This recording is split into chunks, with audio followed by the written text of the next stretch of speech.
want to explore 2 or 3 other dimensions that you spoke about. You spoke about capacity, you spoke about leadership. So talk to us a little bit about what you see as, who are leaders and what is leadership? Is there a difference? Is it… I know there's a lot of talk about leadership and wanting to become leaders. I don't think anybody should try to become a leader. It's quite obscene that I want to become a leader, that means all of you should be what? I don't know. I don't know what you would like to call yourself. It's not about you wanting to become a leader or someone wanting to become a leader.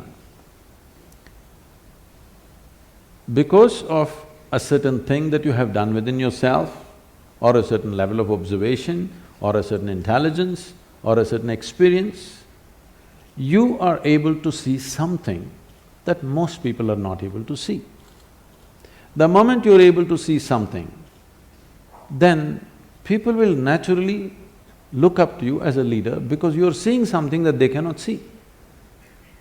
And if you become a leader, there are many ways to become a leader. You can get elected, you can get selected, you can work it, you can pull other people down and become a leader, or simply people will rise you as a leader because they see that either you're able to see something or you're able to do something which they themselves cannot do. I feel this is the way leadership should happen, if you want to call it that someone is able to see something and do something that others cannot do, so everybody wishes he must take charge of the situation because naturally he will be able to do something that the others will not be able to do. So what is the quality of leadership? Leadership means once you sit on a perch, you better see clearer than others, otherwise you'll make a ridiculous fool of yourself. There's a whole, in the nation certain things have been happening. Right. Somebody sits on a perch and he doesn't see any better than you, he looks like a fool immediately. So, it is not about you wanting to sit on the perch, you wanting to see something must get you to the perch. Not because you want to be above everybody else, you get to the perch. So what is the quality of a leader? I don't think there's any particular quality. One thing is, a leader means his sense of life is beyond himself. It's not about… his sense of identity is beyond himself. Somebody becomes a leader because he's willing to think and feel and act for more people than himself. If you act for yourself, you're called self-centered. If you just act for the sake of 2 or 3 people you gather in the form of family, you are named as Dhritarashtra. There are modern names for that. If you identify yourself with the entire nation or the world, you'll be looked at in a different way. Essentially, your leadership will come from the right context depending upon what you're identified with. Because everybody needs an identity. What sort of identity have you taken will determine the context and the quality of your leadership. In that context, isn't leadership something that, each of us can individually manifest? If I were to describe one dimension of leadership as saying it is about taking ownership to create a better outcome. In that context, we can convert leadership from a noun to a verb. I don't know that much grammar, okay. But you can try.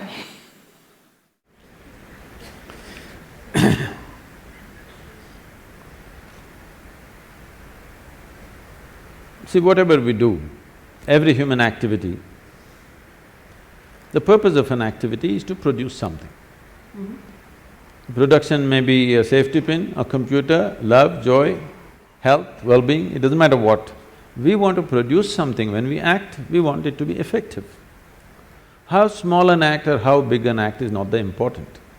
We want something to happen effectively, which means it's a question of efficiency, it's a question of with how little, how much more you could do. That's what makes you… because all of us have the same amount of time in a day. People always tell me, Sadhguru, you had such a long day. I said, unfortunately there's no long day, God, they give me only 24 hours. I would like to bargain for more, but it's not happening. You can make it more by increasing your efficiency, the way you function, including people as a part of yourself, where other people will function as a part of you so that you don't have to bother about so many things around you. In this sense, you can enhance what you do. But time-wise, all of us have the same time, we can't help it. Right. So, how much can you produce, in how little time, in how little material, is the question. In the limited span of time which we have as life, what is it that we can do? Is it just about efficiency? Is it about simply mindless efficiency, do better, do better? No. At different times in history, people seem to want different things on the surface. But essentially, no matter which time of history, who they are, which part of the world they are, everybody wants the same thing, well-being. But their idea of well-being, everybody has their idea how to get there, but everybody wants well-being, no question about that.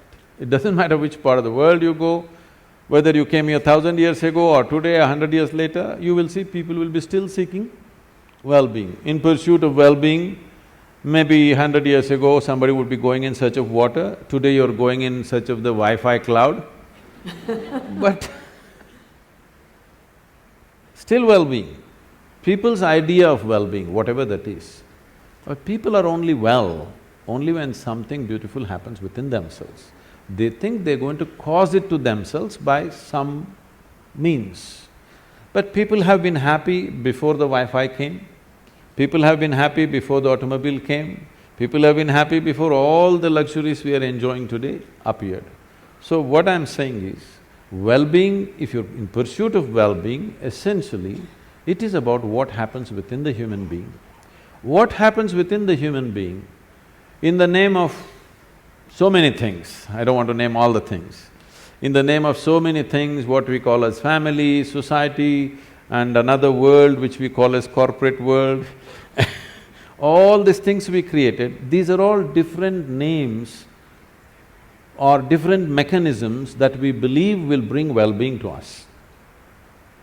Somebody built a family, somebody built a corporation, both in pursuit of well-being, isn't it? I must tell you this. The first time I was at Davos so many years ago, they were almost resentful. Why… what is a mystic doing an economic summit? A particular CEO who was in charge of a top computer manufacturing company, 3 months later they got sold out to the Chinese. We can guess who they were. So he was very resentful. What are you doing here? Then I told him, see, what's your business? He said, I do computers.